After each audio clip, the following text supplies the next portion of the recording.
Zamisli ovo. Sediš s prijateljima u kafiću, pričate, smejete se, svi ste opušteni.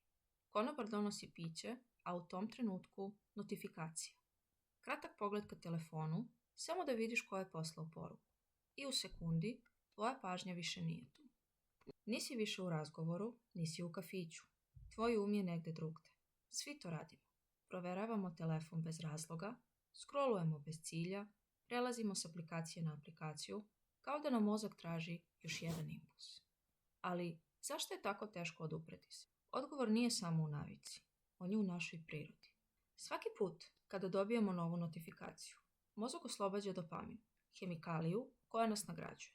To je ista supstanca koja se aktivira kad postignemo cilj, pobedimo u igri ili osjetimo zadovoljstvo.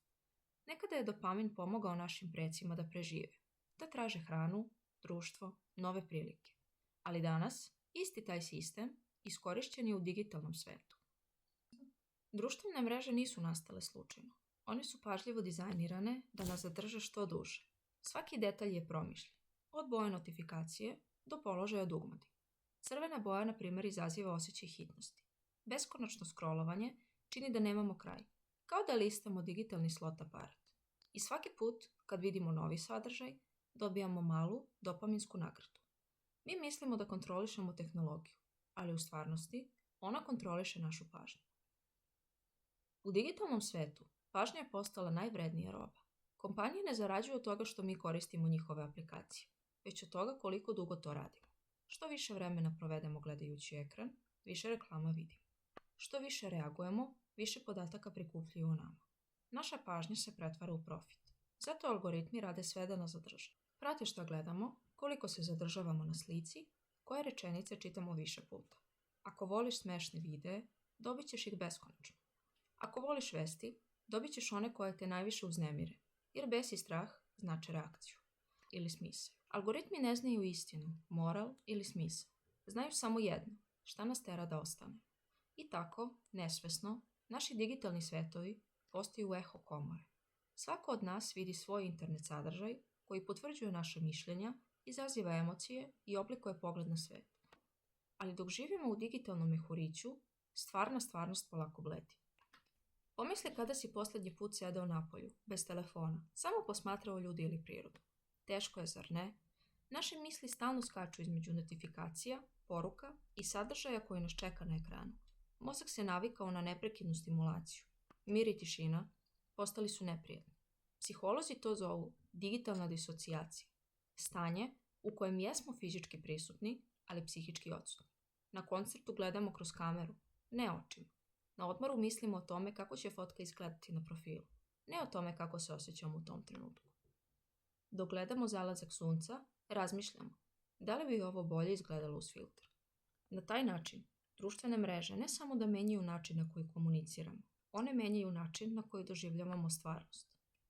Ljudi su društvena bića. Mi smo stvoreni da osjećamo, da se povezujemo, da delimo iskustva licem u lice.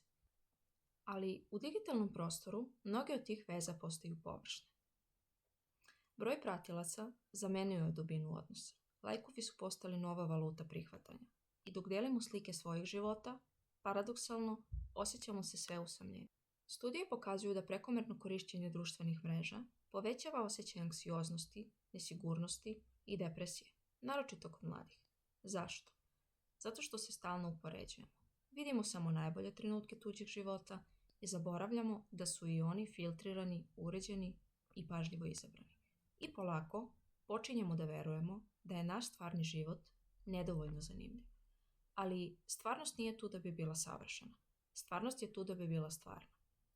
Društvene mreže nisu neprijatelji. One su alat. One mogu da povežu, obrazuju, inspirišu, pokrenu i promene svet. Problem nastaje kada prestaju da budu alat i postanu navika. To je ključno da ponovo naučimo kako da budemo svesni korisnici. To ne znači da moramo da se isključimo, već da naučimo da biramo. Svet iza ekrana nikada nestaje, ali ono što je ispred nas, prava stvarnost, prolazi. Zato sljedeći put, kad čuješ notifikaciju, zastani na trenutak. Udahni duboko, pogledaj oko sebe. Možda baš tada, u tom trenutku, koji bi inače prošao nezapaženo, vidiš nešto stvarno. Osmeh prijatelja, svetlost popodneva, vetar u krošnjama. To su trenuci koji ne mogu biti lajkovani, ali mogu biti življeni.